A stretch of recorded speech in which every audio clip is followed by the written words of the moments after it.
Judging by your account, you seem pretty convinced that the Muslim Brotherhood will do well in the elections.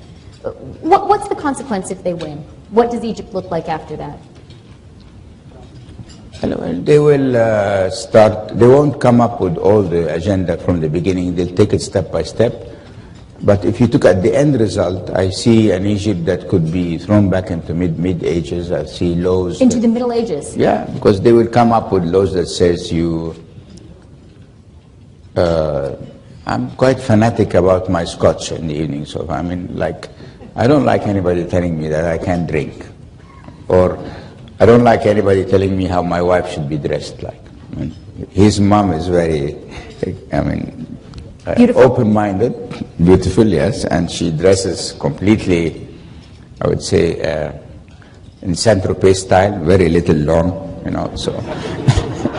So I'm sure she's not going to appreciate very much people telling her how she should be dressed, you know. And as trivial as these small things appear, but it is your personal freedom. Only God can make everybody accountable. He has not given a mandate or to someone to come on earth and tell us what to do. I mean, I am a Christian. I don't go and confess to my priest because I have a direct connection. Does God talk back? Yeah, it's like I'm going to tell him the story and he's going to tell God. I want to tell God immediately what's happening, you know. And do you think, I mean, how far do you think if the Muslim Brotherhood does well in the elections, how far will they go? Is Sharia law likely? Yeah, Sharia law, the dress code, the no alcohol, tourism will suffer. The minorities and Christians like us and Copts will suffer because even now we are suffering. So what if they come? We suffered also under Mubarak. I mean, look, since January, 5 churches have been burned and ransacked completely. And not one has been made accountable for that. You see this, if you apply the rule of law and order, nobody would be upset. You won't have any demonstrations. This guy burns a church, he goes to trial, he gets a sentence, okay. And why is that not happening? Because they don't want to confront these fundamentalists, these extremists, because they are scared? They're scared to confront them, and they are worried if they confront them that they will initiate another reaction, you know. Okay, but I mean, either you implement the rule of law and order or you don't. And then what are these poor Christians going to do? It's not a small minority, they're 12 million. Where the hell are they going to go? I mean, even Canada cannot absorb 12 million Egyptians, you know. You could try. And why would they leave their own country? This was a Christian country, I mean, this is a Coptic country. The Islam came in the 7th century. And many of the Copts kept their religion, kept their faith, and we believe this is our country. So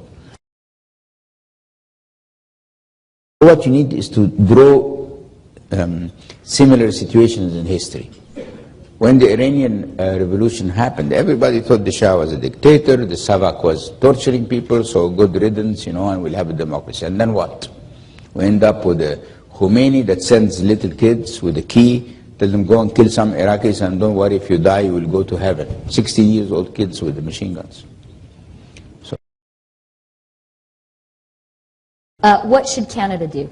I think what they should do, like the rest of the West, they should have not watched this development as if nothing is happening, because it's not a fair fight. The Islamic, the Muslim brothers are getting funding from Qatar. I said that to the Emir's family. I told them in the face.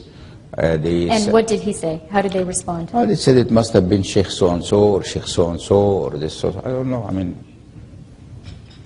it's $100 million for Qatar. It's like $1 from my pocket, you know, not a big deal, you know. So how would they know who did this? And they know. And Saudis are financing the Salafis. And these liberal people, or we are not financed by anyone.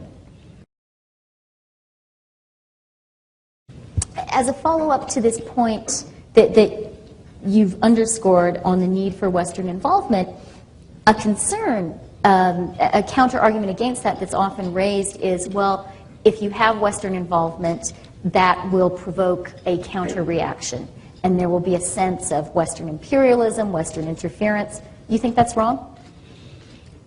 Well, I'm not talking about an open involvement, you know, because I mean, because the Qataris are not openly sending money to the Muslim Brotherhoods. And So the this is Saudis an are on the not record open. call for clandestine Yeah, it's just support? like the others. You just, no, I mean, there are two ways to do it. Or you send a message to the Qataris, do not send money or interfere in the Egyptian affair, and the same message to the Saudis, or you interfere.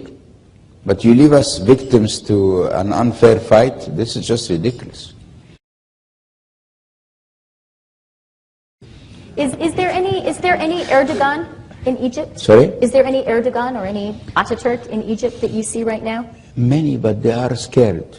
Many of them, because they become targets. It's like my joke when I send the Twitter, you know, they want to kill you, will shoot you. I mean, so how can you argue against, who has this guts, you know? You think, you know, after, you know, I mean, you think I walk in Cairo with 6 bodyguards or with any armed, nothing. I don't walk with anybody. You know. Are you still suffering the ramifications of that tweet? Look, I'm a guy you can't scare. See, I can't, nobody can scare me, you know. I have my sins, okay? But I walk looking to God. I think He's next to me, on my side, so I fear no one. Whenever there's a problem with Him, let's go. You know, we'll go and face these evil people and we'll teach them a lesson. So I don't give any.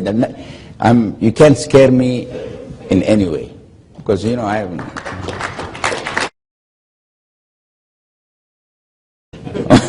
But you did turn off your cell phones.